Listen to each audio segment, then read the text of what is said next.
No episódio de hoje vamos acompanhar uma tarde do Galhofada, uma pequena mostra de teatro de rua que acontece no setor Pedro Ludovico, em Goiânia. Também vamos conhecer dois pontos que fazem cultura fora do centro da cidade. Um é no setor Crimeia Leste e o outro é no setor Cidade Livre, aqui em Aparecida de Goiânia.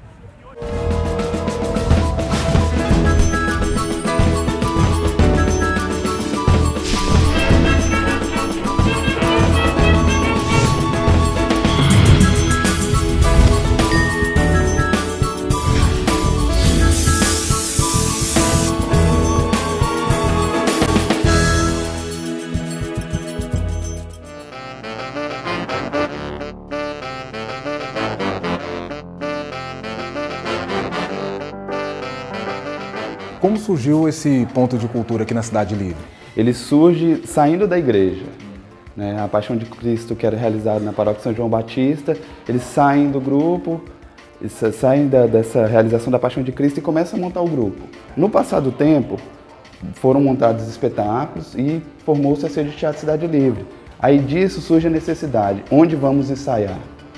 Aí surge o Teatro de Bolso Cidade Livre. Então a comunidade construiu isso aqui, A comunidade construiu o espaço e hoje ela também adota na manutenção do espaço. A associação ela tem 5 núcleos essenciais. A companhia de teatro, que é o núcleo formador e principal e inicial da associação. O núcleo de pesquisas teatrais, coordenado pelo Mauri. O ponto de cultura Cidade Livre, que é outro núcleo que dá formação de iniciação teatral para jovens e adolescentes da região. Essa formação é que a gente vai acompanhar daqui a pouco. Isso, né? porque a gente não cobra nenhuma ação aqui. Todas as ações são gratuitas e abertas para a comunidade. Além de ter esse trabalho de formação, vocês recebem outros grupos que se apresentam aqui. Você tem ideia de quantos grupos já vieram de fora? Aí a gente, em 2012, começa o espaço, né? Com isso, eu acho que a gente já tem, em média, umas 500 a 600 apresentações que realizaram no espaço. Aí a gente tem a previsão de realizar uma mostra latino-americana de teatro, que é a terceira mostra de teatro Cidade Livre, né? A arte pulsa no interior, com esse sentido mesmo de mostrar, no interior também tem ações e também a arte, também a necessidade de pensar nesses espaços. Fora do centro também se produz, né? Sim, fora do centro também há o que se produzir. Beleza, vamos conhecer um pouquinho do espaço aqui? Vamos ver como é que funcionam as atividades. Okay, vamos lá.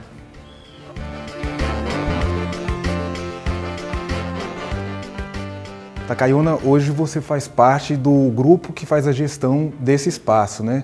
Mas como que você veio parar aqui nesse ponto de cultura? Então, a minha história também é comum à história dos outros membros, né, fundadores da casa. Você me falou que aqui vocês fazem um teatro comunitário. Como que isso funciona? Isso.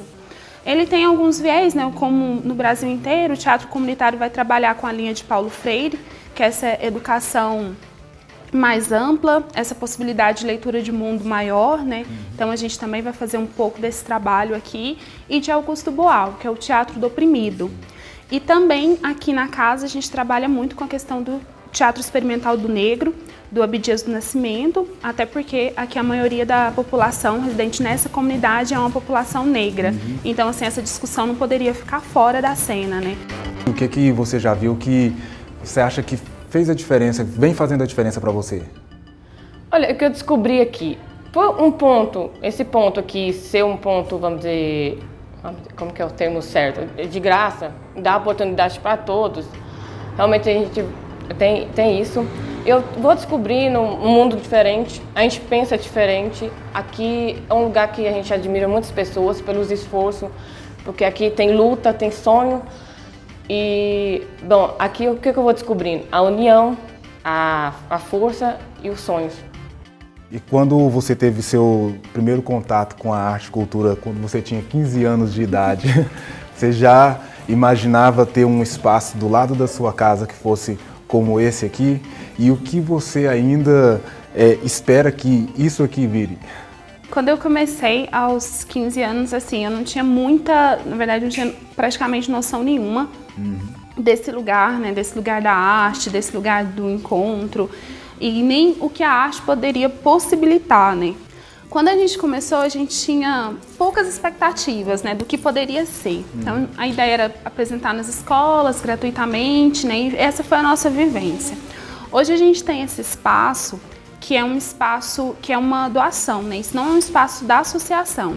Então a gente tem um membro, uma pessoa que fez a doação desse espaço. Então a gente sonha muito em ter a nossa sede, de ter um lugar, né? Ok. Parabéns pelo trabalho que vocês realizam aqui. Obrigada. Vamos torcer, né, para que aqui o Teatro de Bolso Cidade Livre consiga ter um espaço definitivo, né? E a gente vai conhecer outros pontos de cultura, mas antes disso a gente vai conhecer o fagote, que é um instrumento que o Felipe Arruda vai mostrar para a gente agora no Dicionarte.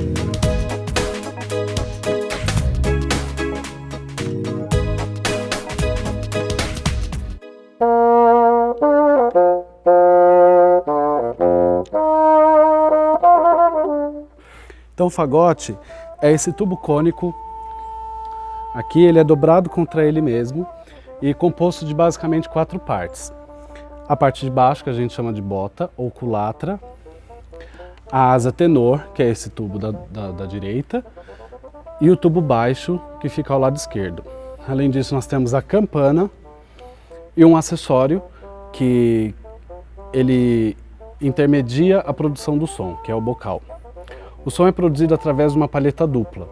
O que quer dizer? Que nessa palheta dupla nós temos 2 lâminas de madeira, ela é presa com arames e ela produz o som.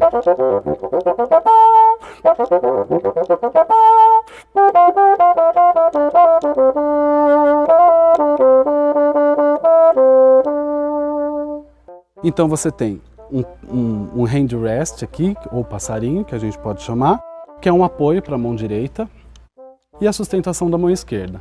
O fagote ele sempre vai estar transversal ao corpo e assim nós temos o direcionamento da palheta já com direção no lábio superior. Essas são as notas graves do fagote, por exemplo.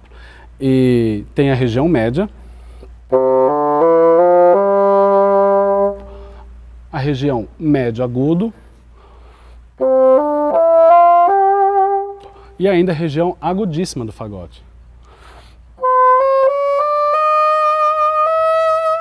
Por ser um instrumento muito versátil e ter uma extensão bastante grande, isso quer dizer que o fagote tem desde notas bem graves até notas bem agudas. Isso possibilita sua utilização em diversas formações instrumentais, desde o repertório sinfônico até a música popular.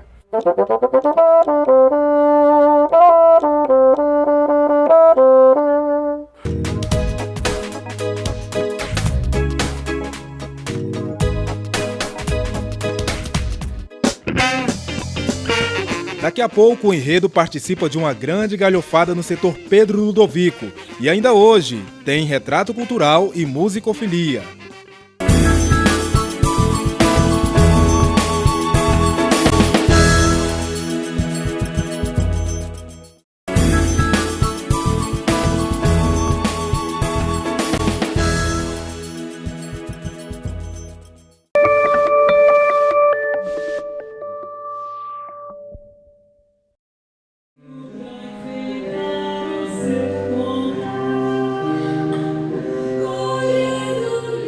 Bom, o trabalho das fiandeiras do Vale do Rio Urucuia, quando se cruzam com a dança, resultam nesse espetáculo que a gente está vendo aí. E a Maria está aqui para falar para a gente quem são essas mulheres de linhas. Bom, Mulheres de Linhas foi uma forma carinhosa que eu e a equipe de trabalho, a gente denominou essas mulheres que são fiandeiras, que são tecelãs e bordadeiras dessa região do Vale do Urucuia, não só porque elas trabalham com a linha, mas porque elas se veem um emaranhado de relações. Bom, esse espetáculo ele surgiu de uma relação muito afetiva, assim, primeiro que eu tive com o Cerrado goiano e depois com a descoberta dessas mulheres da minha família, assim, que trabalhavam com crochê, com bordado. E quando eu cruzei esse meu interesse pelo Cerrado com essas mulheres, eu encontrei essa região chamada Vale do Rio Urucuia e fiquei sabendo que existiam essas mulheres bordadeiras, fiandeiras e tecelãs. E aí eu me propus a experienciar esse universo delas.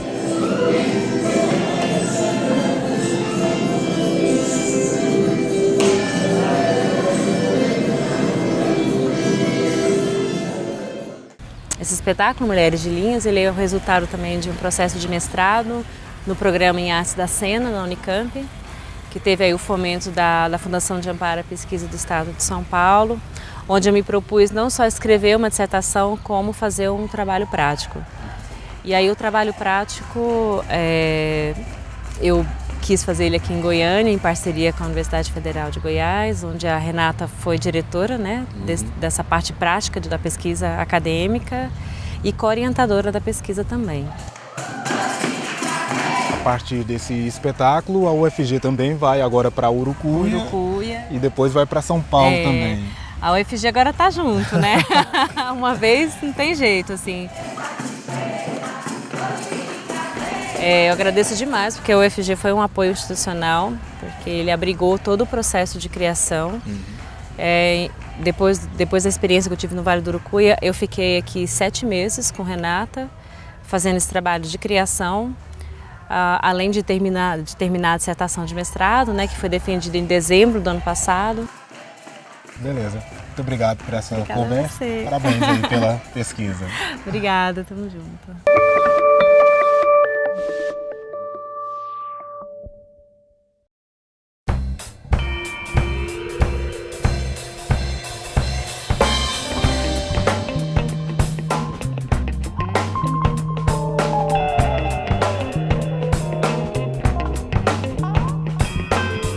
A Galhofada reúne artistas que, por conta própria e apoio de algumas pessoas que gostam do evento, realizam essa festa. Ninguém paga e nem recebe nada, além da satisfação de levar para um bairro distante das grandes salas um pouco de arte.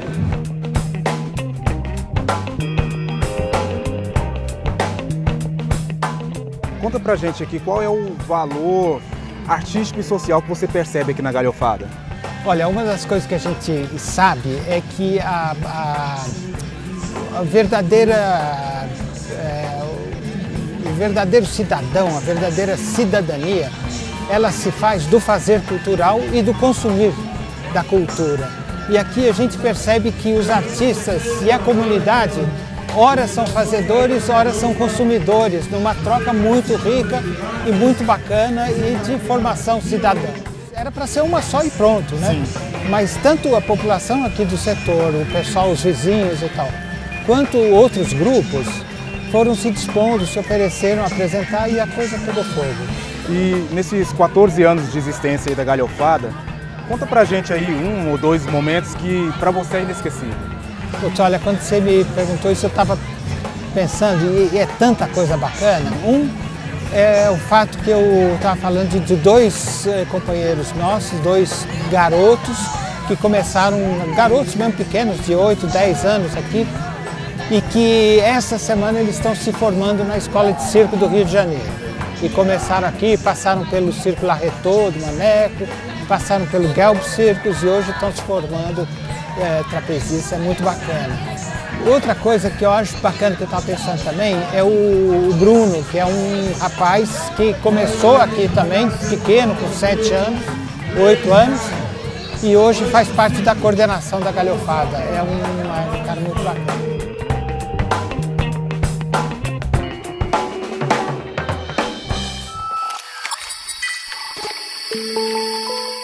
Meu nome é Rosana Jardim, eu sou artista plástica e carnavalesca. Quando eu olhava um quadro, uma obra de arte, eu ficava fascinada, principalmente quando a obra, por exemplo, numa tela plana, o artista conseguia colocar como se você estivesse vendo a pessoa em 3 dimensões. Isso é fantástico, apenas com um traço de desenho, cor, sombra, e a obra ficava maravilhosa. E isso é uma coisa que me intrigava, que eu admiro. Nós temos artistas, um celeiro de artistas espetacular, talentos incríveis em Goiânia. E ao mesmo tempo que eu sinto que os artistas são muito valorizados, eu acho que ainda precisa mais, principalmente na área de artes plásticas, eu acho que precisa valorizar mais o artista, o trabalho artístico, e especialmente da mulher. Goiânia eu acho que ainda precisa se libertar e poder olhar para a artista mulher, que não estou falando só de mim, né, das outras minhas amigas e colegas, e colocar, dar mais espaço e mais visão para as artistas mulheres. Eu gosto da pintura figurativa, mas tenho feito outras coisas que às vezes me dá na telha, como por exemplo, já fiz trabalhos com placas mães de computador, com grampos de pasta. Às vezes eu pego um objeto, eu falo, nossa, vou fazer disso aqui alguma coisa. Então eu penso que a arte, tanto por exemplo a música, né, o teatro, a dança, a arte em geral, a escrita, elas mostram a parte mais sensível do homem, do ser humano. E é neste caminho da parte da beleza e da sensibilidade que me interessa e que eu dou mais valor. Eu sei que existem as outras partes da vida, né, da arte, mas é que eu aprecio mais essa parte onde exalta a beleza da vida.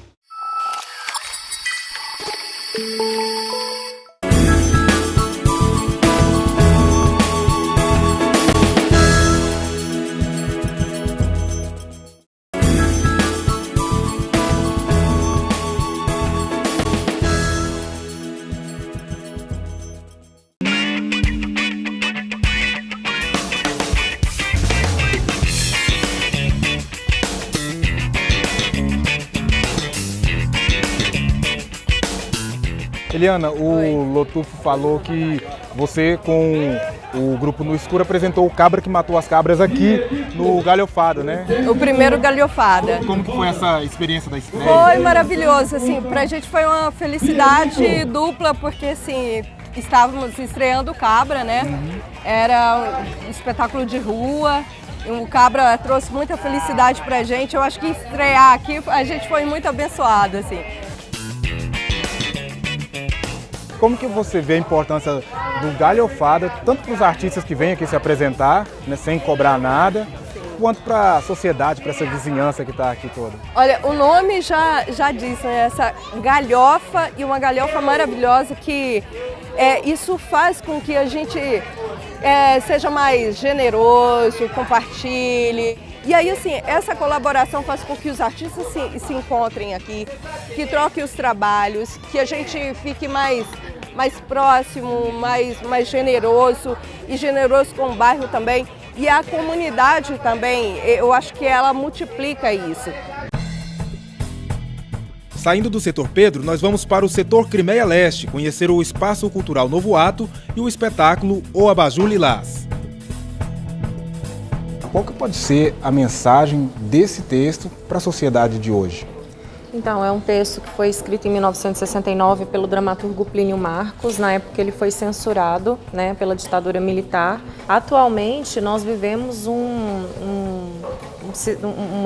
condição brutal, não é? De novo, onde se está discutindo a questão da militarização, né, da questão dos afetos do ser humano, novamente a discussão de classes e a importância de se valorizar a diferença no contexto da marginalidade. Então, para esse contexto atual, como diz o próprio Plínio, a peça é atual porque a sociedade não muda, não é?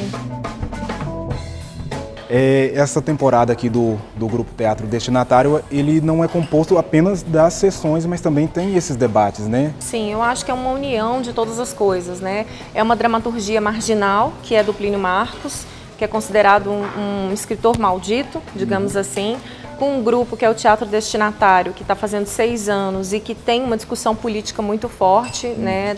Tanto os integrantes quanto o próprio grupo, eles têm essa verve muito forte.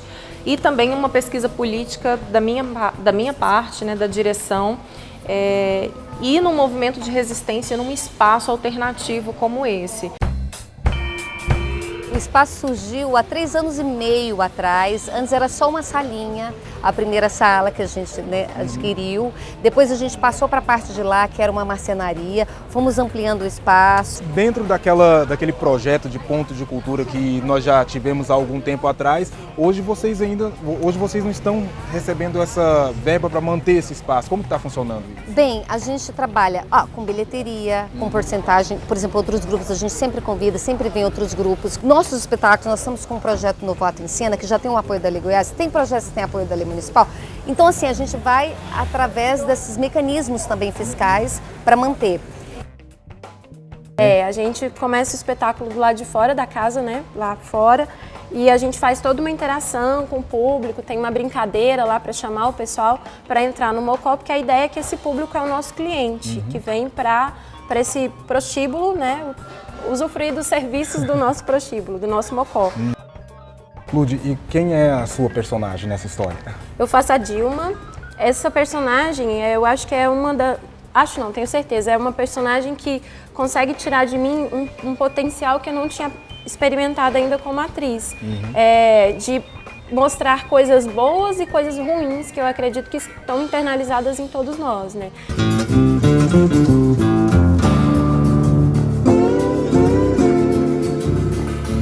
Oi pessoal, meu nome é Diego de Moraes, eu sou compositor, participo da banda Pode Ser e também tenho meu trabalho solo como Diego Mascate, sou professor de História e estamos aqui hoje para poder falar sobre um grande cara da música brasileira chamado Jardes Macalé, também conhecido como Macau. Se eu sofrer,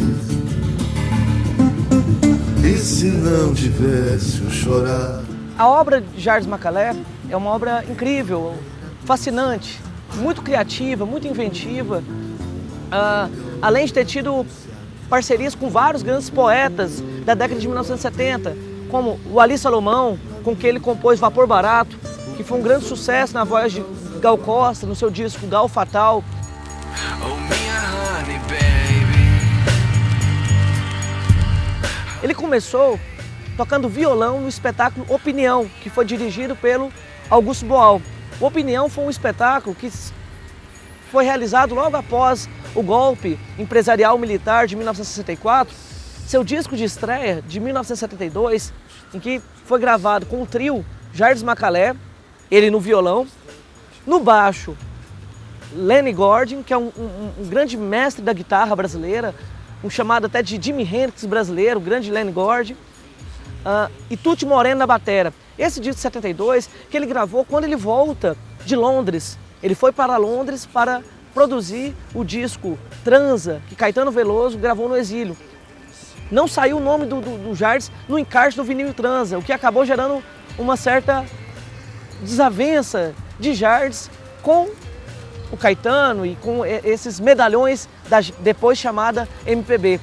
E também faleceu por ter pescoço. Bom, em 1973, Jardes Macalé convidou seus amigos para fazer um show em benefício para ele mesmo. Eles tocavam muitas vezes em shows para poder ajudar quem estava sendo perseguido pela ditadura ou estivesse passando dificuldade e tal. E ele fez um show com uma certa irreverência, um humor e um protesto. Fez um show em benefício próprio. Daí foi feito o show comemorando os 25 anos da Declaração Universal de Direitos Humanos, que foi lançado logo após a Segunda Guerra Mundial. E durante o show era lida ali as mensagens da Declaração de Direitos Humanos, que era uma grande afronta àquela mensagem com o que estava acontecendo no Brasil. E uma coisa irreverente que o Jardes fez foi quando ele lançou esse disco, esse CD, Amor, Ordem e Progresso, que ele fez uma campanha para colocar o amor na bandeira brasileira. O amor vem por princípio, a ordem por base. O progresso é que deve vir por fim. Desprezaste esta lei de Augusto Comte e foste ser feliz longe de mim. E tiraram o amor da bandeira brasileira. E aí o Jardes fez uma campanha, que inclusive levou essa campanha adiante lá no Congresso, para poder colocar o amor da bandeira brasileira, para dar um equilíbrio, né? Com a ordem, o progresso e ter o amor aí, né, novamente. Então, é isso aí, pessoal. Muito amor para vocês também. Foste ser feliz longe de mim. Vai, coração que não. E ficamos por aqui com mais esse enredo cultural que hoje conheceu alguns pontos de cultura fora do centro de Goiânia. Eu espero que você tenha gostado, lembrando que para rever este e outros episódios é só acessar o site da TV UFG. Nos vemos no próximo episódio. Até mais. Tchau.